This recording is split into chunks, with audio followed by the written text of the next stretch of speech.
Coming up on Extraordinary Faith, explore the treasures of Catholic San Francisco with us as we meet two priests who are founding two separate religious communities. We'll learn about the traditional Dominican Rite, and we'll tour three beautiful historic churches in the area. Sit back and enjoy our visit to the city by the bay on Extraordinary Faith.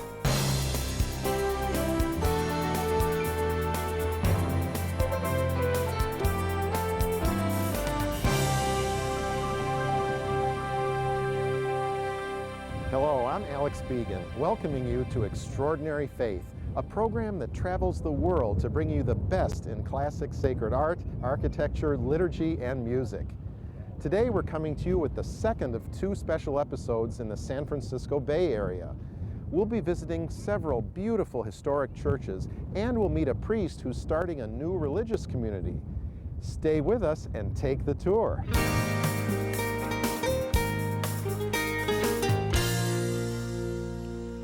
It's not often that you hear about the founding of a new religious community, but that's exactly what's happening in San Francisco with the establishment of a new Oratory of St. Philip Neri. With us to explain this development is one of the founding priests of this venture, Father Joseph Illo.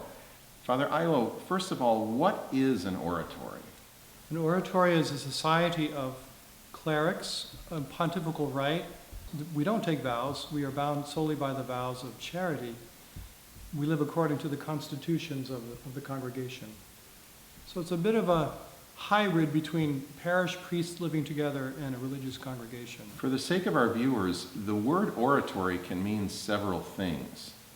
That's true. A lot of people have said, oh, you're founding the Oratory of John Bosco, or we had an oratory in Montreal. We know about so this is the Oratory of St. Philip Neri, distinct from any other kind of oratory. It's diocesan priests, secular priests that live together in fraternal charity, common prayer, and familiar discourse on the Word of God.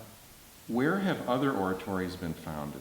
St. Philip Neri founded the first oratory in Rome, in what's now called Chiesa Nuova, in 1575. And since then, some of the more famous oratories, John Henry Newman founded the Birmingham Oratory, I think in 1862, somewhere about there. And then later, a little bit later, the London Oratory, what's now called Brompton, on Brompton Road. Then there's a big oratory in Toronto, Canada.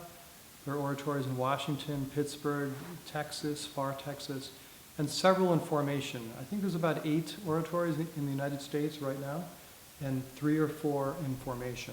Some of the oratories that you've mentioned you might want to emulate, like the Brompton Oratory and the Toronto Oratory, are world-class in their liturgical offerings.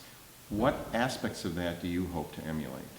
The Brompton Oratory, for example, has near-perfect liturgical execution for the ordinary form and the extraordinary form, really a standard for the world, in the English-speaking world. And we take that as a model, as well as the Toronto Oratory. So one of the charisms of the oratory is liturgical life and devotion, and we look to those oratories to guide us, and we want to provide that on the West Coast. Tell me, Father, is there any sort of cross-pollination between parishes that are oratories, or are they competitive? How do they work together? Well, I think there's a little bit of both. I think with any parishes in the same city, you'll have a healthy competition, especially among priests who want to work together. And so healthy competition and a little bit of cross-pollination both. We hope that this oratory will be accepted in San Francisco.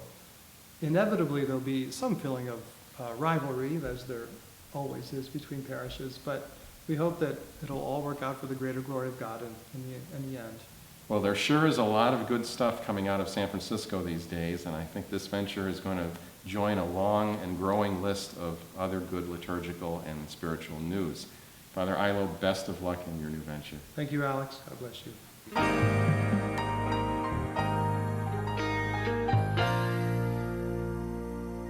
Many people understandably think of the traditional Roman Rite as the only form of the traditional Latin Mass. The Church, however, has several similar but slightly different adaptations of the Roman Rite. One form that is regaining popularity is the traditional Dominican Rite celebrated by the Order of Preachers. Father Anselm Ramelow is here to explain this all to us. Father Anselm, thank you for being with us. Could you start off by telling us what is the origin of the Dominican Rite? The origin of the Dominican Rite comes from the beginnings of the Dominican order itself, when in the early years there was a need to organize the liturgical life of the order. And we were one of the first orders that were not just local in one monastery with the stability of the place, but we are itinerants. We are wandering monks for the sake of preaching. But of course we have various houses where we would settle in. And so it was important to have a unified rite so that wherever we would come, we could blend into the divine office. So it is not just about the Mass, but also the divine office. And so early on, there was a need to have unified books, but also to make it in a way practical that it wouldn't be too complicated, something perhaps you could take on the road too. And so it tends to be in some ways simpler than the Roman Rite, but that is also due to us being perhaps more monastic than, let's say, a big cathedral liturgy, but also because some of the Roman features come in later in history. So there are growing little additions that we don't have in the Dominican Rite. Now, if someone looks at the Dominican Rite, though, it will look very similar to the Roman Rite, and it will still look very complicated compared to the Novus Ordo. But still there are differences, and part of that is it is simpler for some practical reasons too. Could you give us some examples of what is different in the Dominican Rite versus the extraordinary form of the Roman Rite? There are numerous differences. Many of them are really little details that probably the person in the pew would not notice, including, for example, how you hold your hands. In the Roman Rite, the priest would hold the hands like that. The Dominican Rite is like that. And but the little things, even during the Eucharistic prayer, where you hold your hands and how you make certain signs of the cross. In the beginning, for example, the priest is bowing low, not having the hands open, and a number of features like that. What might be more noticeable is at the beginning of the Mass, especially in the Low Mass, the priest is preparing the chalice right away in the beginning, even before the prayer at the foot of the altar. And so one would carry in the chalice with the capuce up, not a biretta like in the Roman Rite, but the capuce is up. And the first thing is one goes up to the altar and with the server prepares the chalice, folding the corporal and then putting the chalice on it and covering it again, and then you go down and then you start the prayer at the foot of the altar. Now, you said earlier that there are many parallels to the extraordinary form. I assume this includes the priest celebrating in the same direction as the congregation. That is correct. That is among the features I think that all the rites share, except perhaps the Novus Ordo, including the Orthodox churches. And from the country I'm coming from, in Germany, the Lutherans also celebrate ad orientem. And so it's very interesting that this is a rather new feature to face the people in the liturgy. And as far as other practices, for example, Holy Communion, is that distributed the same way at the communion rail? It is, and I think here also the Dominican Rite has adopted largely the Roman Rite. And the formula is slightly different. So it says, Corpus Domini Nostri Jesu Christi custodiat te in vitam aeternam, not animam tuam. So it does not guide your soul to heaven, but guide you into heaven. I don't know what the history behind that is, but it is a very old wording, and that is part of the Dominican Rite. Fascinating. Yeah. What about the music? Is the music any different? Yes, there is a history of Dominican chant which is similar, sometimes simpler, but there are variations which I'm not entirely sure about where it comes from. I think there's Cistercian influences perhaps, or perhaps from the Norberton Rite too. And because we were initially canons and influenced by the canons regular like the Norbertins. And I think many differences would be around the responsory in the Mass and the Alleluia or Tractus, which is usually where the text varies. That's what I notice in the Missal. And the choirs usually, if they are trained in the Roman Rite, have different music often at that point. And so there are differences. We also have our own version of the Salve Regina, which sounds similar to the old Roman version, the longer version that we know.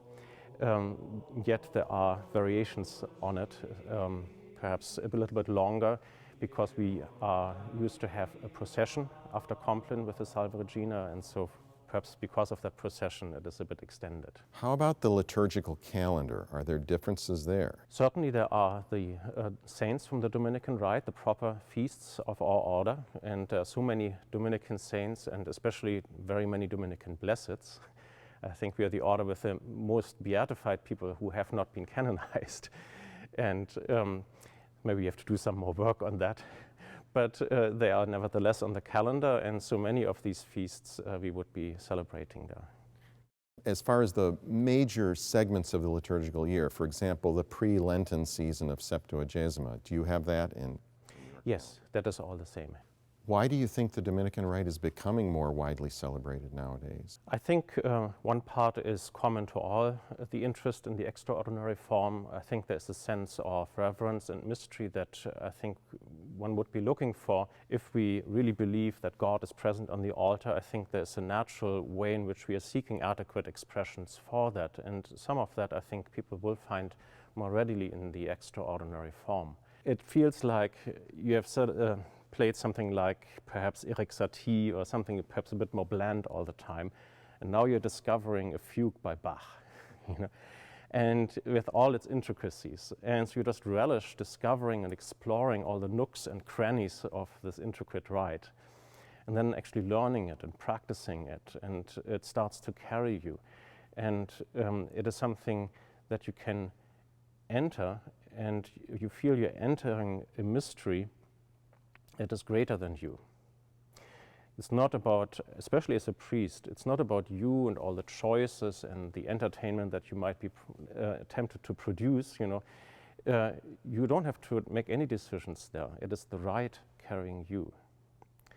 So someone has said this is not a priest-centered liturgy, it's a rite-centered liturgy.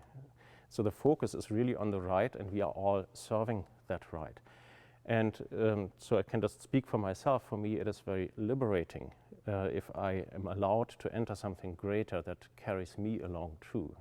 Father Anselm, thank you so much for introducing us and our viewers to this little-known gem of the Church's liturgical treasure chest. You're welcome.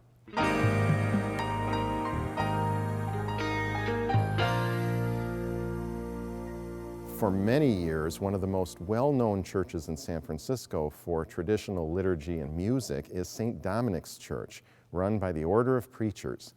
With us is its pastor, Father Michael Hurley. The church would strike a visitor as very different from a traditional historic Catholic church, and there's so much to take in here. Father, why don't you start and tell us what the kind of architectural style is called here? So what we have is a wonderful example of what might be called English Gothic style. The construction around the 1920s, and Arthur Constable was the one who designed it. It has the elements of a cruciform sort of nature, leading all the visual sort of imperative to, of course, the tabernacle in the center. We have the crucifix there with tableau of based on the Fra Angelico painting, with St. Dominic kneeling at the foot of Christ in both meditation and that sense of wonder of that great moment of our salvation. In the center is Dominican representation. Indeed there is. Our Lady there surrounded by St. Dominic giving the Rosary, the traditional story of St. Dominic faced with his own challenges in preaching, was given a miraculous insight into cultivating and promoting the Rosary as the bastion of opening the gospel to those who need to hear it. So Dominic kneeling at the feet of Mary as Christ gives the Rosary. We have on the opposite side St. Catherine of Siena, the great Dominican, lay Dominican Third Order, who through her life shows that example of humility and of preaching herself. And in between, you can see a dog with a flame in its mouth and a globe.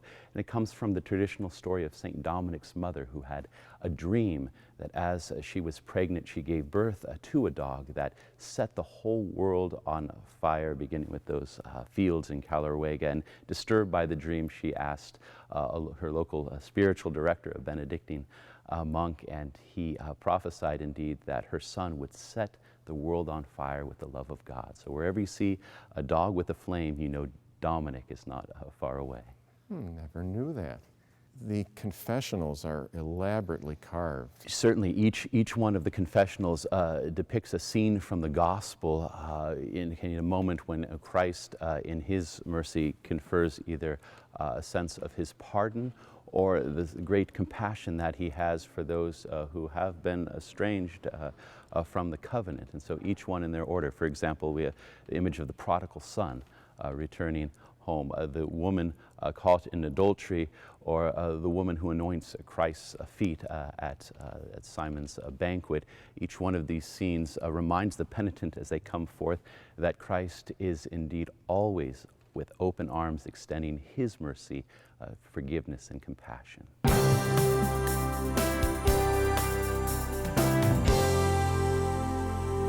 Believe it or not, the Archdiocese of San Francisco is home to not one, but two new religious communities. In addition to the new Oratory of St. Philip Neri, there is also the new Contemplatives of St. Joseph. With us is Father Vito Perrone, one of the founders of this community.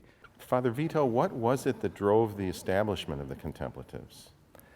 I believe that there was a yearning within the Archdiocese of San Francisco for a men's contemplative order, a men's order that would dedicate itself first and foremost to a life of prayer, just like we have many religious nuns, contemplative nuns within the Archdiocese of San Francisco.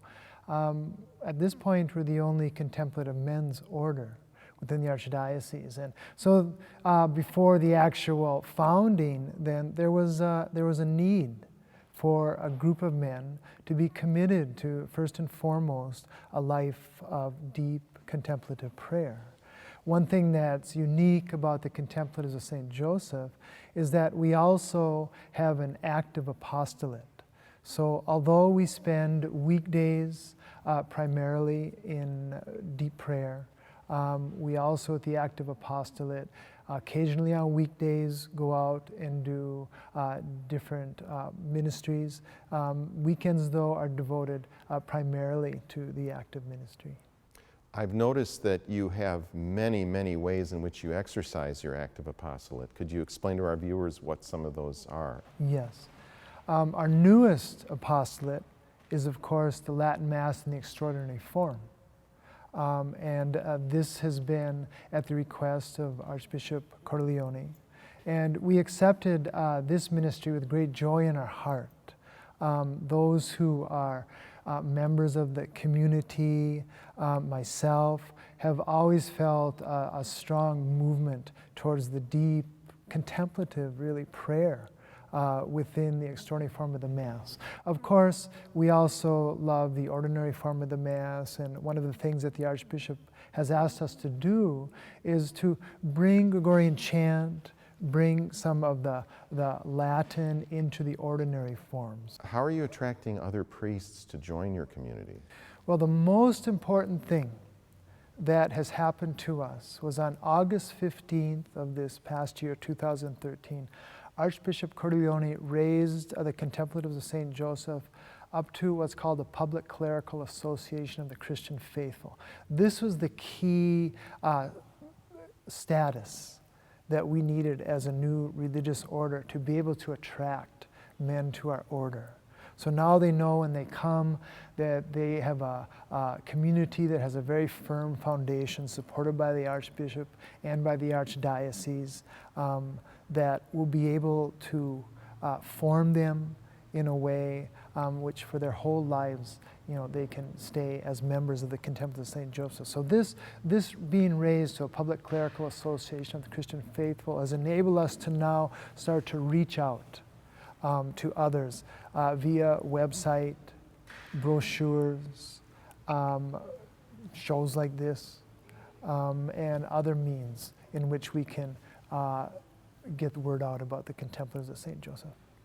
Do you envisage there being some role in your community encouraging a more contemplative prayer life among lay people? Yes, that's a big part of our charism, is to let people, teach people about the opportunity that they have in their own lives to enter into a contemplative way of prayer.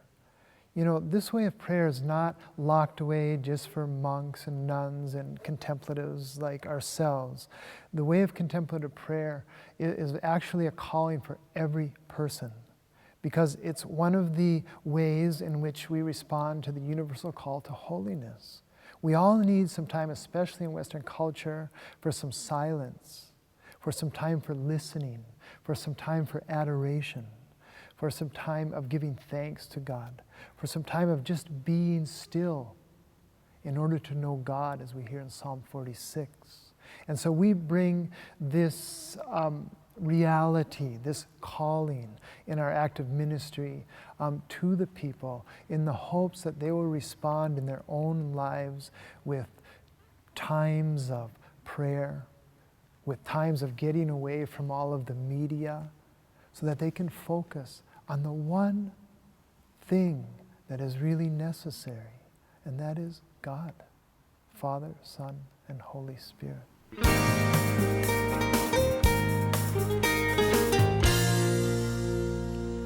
The Bay Area consists of more than just the Archdiocese of San Francisco. On the east side of the Bay is the Diocese of Oakland, and to the south is the Diocese of San Jose. We're in San Jose right now at the historic Five Wounds Church. In charge of the extraordinary form masses here at Five Wounds Church and also at St. Margaret Mary Church in Oakland is Canon Olivier Manet of the Institute of Christ the King. Canon Manet, let's start by talking about your other church, St. Margaret Mary. Tell our viewers about the history of the Latin Mass community there. St. Margaret Mary is an impressive church relatively to the Latin Mass. Indeed, the Latin Mass has been said at St. Margaret Mary without interruption since the Council. The Mass has always been kept up there in different ways, different priests. Therefore, Father Wiener, Father Moreau, Father, all the different canons that have been there have trained a lot of priests in the Bay Area. And you met some of them, Father Mazza, Father Vito, and the Latin Mass is really taking more and more place in the Bay Area, which is absolutely beautiful. Now let's talk about the community here at Five Wounds Church. It's actually relatively recently established here, as I understand. You understand very well. The community, the oratory, has been established by Bishop McGrath only since December here at Five Wounds. We used to be in another location, and that's how the Institute came to San Jose Diocese. Bishop McGrath, with great pastoral care for the faithful attached to the extraordinary form in the diocese, helped this wonderful community that is here at San Jose to find a home within the diocese. The group was before outside of the church without the permission of the bishop. They looked for the permission of the bishop. The Institute helped reconcile all the marriages, the books, etc. And lately, the community of some members of the community preferred to go back to their old way and become independent again. Therefore, Bishop moved the oratory with all the right of the books, of the sacraments, here at Five Wounds. Painful situation, but every cross is followed by the resurrection, and here we are in this magnificent church. Magnificent it is, and we'll be taking a little tour in a few moments.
We're here at one of Northern California's most picturesque Catholic campuses, the St. Vincent's School for Boys in San Rafael.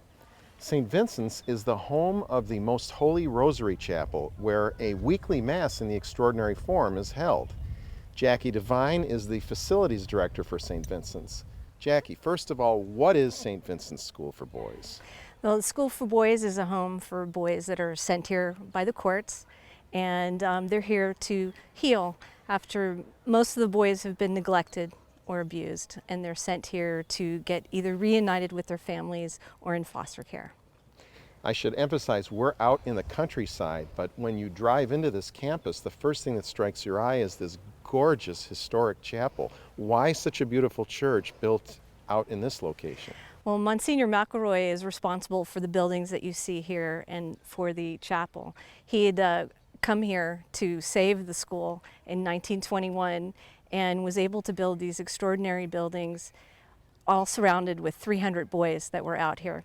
And he had run out of money, and he took the boys and they started a novena to St. Teresa, who was newly canonized in 1924, and he started to pray. 9 days later, he received a check for $56,000, and he put every dollar into the chapel. And his philosophy was, if I build this with beauty, the boys will live to that.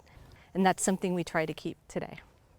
On our next episode, we'll travel to Detroit, Michigan, and its neighbor across the river, Windsor, Ontario, Canada, where we'll visit historic Assumption Church and the Detroit area's oldest Extraordinary Form community. We'll meet the members of the Windsor Latin Mass Choir. We'll get to know two priests who became celebrants of the Tridentine Mass via some unconventional paths on the next Extraordinary Faith. There are links to more information about each of the people or places we visit on our website, extraordinaryfaith.tv.